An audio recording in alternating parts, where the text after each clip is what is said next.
उसका हम रुख कर रहे हैं। धर्मांतरण मामले में बड़ा खुलासा एक और हुआ है। धर्मांतरण गैंग के आतंकी संगठनों से जुड़े होने के सबूत मिले हैं।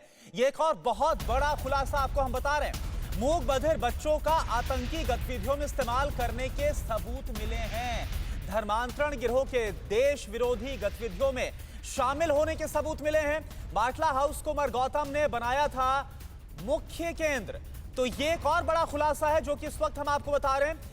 आतंकी कनेक्शन सामने आ रहा है। आतंकी गतिविधियों के लिए क्या धर्मांतरण हो रहा था? बहुत बड़ा सवाल है। जो 2 साल में 1000 लोगों के धर्मांतरण की बात सामने आई है, ये जो पूरा काम था, ये आखिरकार क्यों किया जा रहा था? क्या आतंकी गतिविधियों में इस्तेमाल करने के लिए ये सब कुछ हो रहा था? ये एक बहुत बड़ा सवाल है। बाटला हाउस को उमर गौतम ने मुख्य केंद्र बना रखा था। धर्मांतरण मामले पर योगी सरकार की अब नजर है। सीएम योगी खुद पूरे मामले की मॉनिटरिंग कर रहे हैं क्योंकि मामला लगातार बहुत बड़ा होता नजर आ रहा है। सीएम योगी ने जांच एजेंसियों को सख्त निर्देश दिया है। आस्था सुरक्षा से साजिश करने वालों के साथ सख्ती से निपटा जाएगा। और चलिए लखनऊ का हम रुख कर रहे हैं। उमेश पाठक हमारे साथ जुड़े हैं। उमेश, ये तो बहुत बड़ा एंगल है आतंकी कनेक्शन का।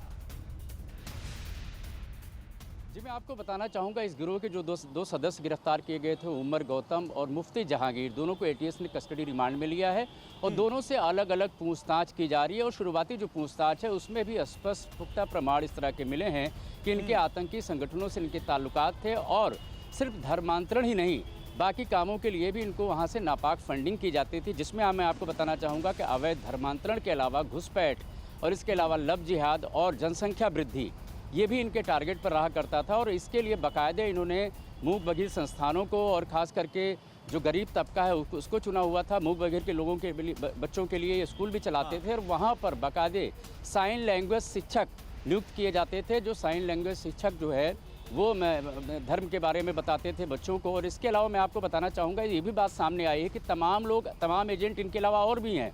जो तनख्वाहियाँ हैं, यानी जिनको तनख्वाह दी जाती थी और जिस तरीके से मेंबर्स बनाते थे, मेंबर्स बनाने का मतलब अवैध धर्मांतरण कराते थे, उस हिसाब से इनको इंसेंटिव भी दिया जाता था।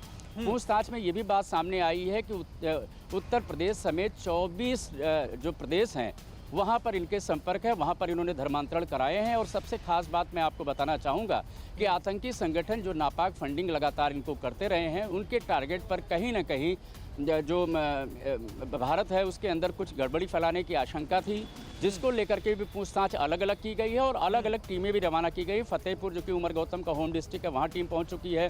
लखनऊ के रहमान खेड़ा में पहुँच चुकी है। जिस तरीके से TV9 भारतवर्ष ने दिखाया था कि जौनपुर बरेली में मामले आए थे, वहाँ पर भी उनकी यूनिट इन सारे चीज़ों को खंगाल रही है। लेकिन अब तक जो सामने आई हैं बातें, उसमें सबसे चौंकाने वाली बात यही है कि इनके आतंकी संगठनों से, इंटरनेशनल आतंकी संगठनों से भी संपर्क में थे, जहां से नापाक फंडिंग की जाती थी। ये वाकई बहुत चौंकाने वाला है। और सवाल यही है कि 2 साल में जो 1000 धर्मांतरण की बात सामने आ रही है, क्या कोई बहुत बड़ी देश विरोधी साजिश को रचा जा रहा था?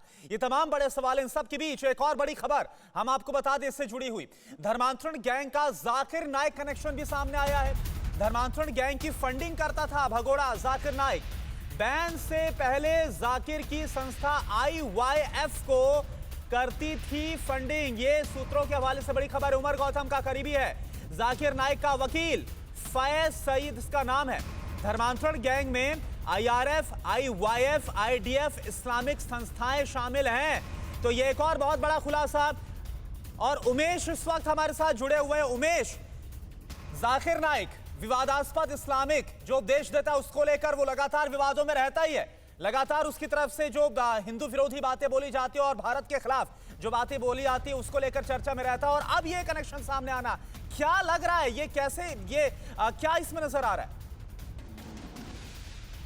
देखिए, यूपी एटीएस काफ़ी दिनों से इस पर काम कर रहे थे और ख़ास करके गिरोह के इन 2 सदस्यों की गिरफ्तारी के बाद जो पूछताछ हुई है उसमें बात साफ हो गई है कि IYF का भी इसमें इन्वॉल्वमेंट रहा है। और जाकिर नाइक जो है नापाक फंडिंग किया करता था, न सिर्फ अवैध धर्मांतरण के लिए बल्कि लव जिहाद के लिए, घुसपैठ के लिए, जनसंख्या वृद्धि के लिए। और ख़ास करके ऐसे लोग जो कि गरीब हैं या ऐसे लोग जिनकी ज़रूरतें पूरी नहीं हो पा रही है, वो उनके टारगेट पर हुआ करते, जिनका अवैध धर्मांतरण कराया जाता था।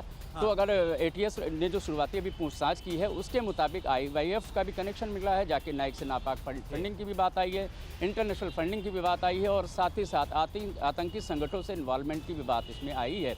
अब इन सारी चीज़ों को लेकर के अलग अलग जगह पर जो टीमें हैं वो काम कर रही हैं और दोनों को अलग अलग बैठा करके पूछताछ की जा रही है, मुफ्ती जहांगीर को भी और उमर गौतम को भी। और कुछ चीज़ें और अभी स्पष्ट होनी है जो कि यूपी एटीएस की तरफ से जिसकी जानकारी दी जाएगी, लेकिन ये बात साफ है कि आतंकी संगठन स्पष्ट रूप से सामने आया है। इसके अलावा जाकिर नाइक का संबंध सामने आया है और बात ये भी आई है कि नापाक फंडिंग विदेशों से की जा रही है। बिल्कुल, लगातार बड़े खुलासे यूपी एटीएस की पूछताछ में हो रहे हैं। अड़ी सोमवार से शुक्रवार शाम 6 बजे सिर्फ TV9 भारतवर्ष पर।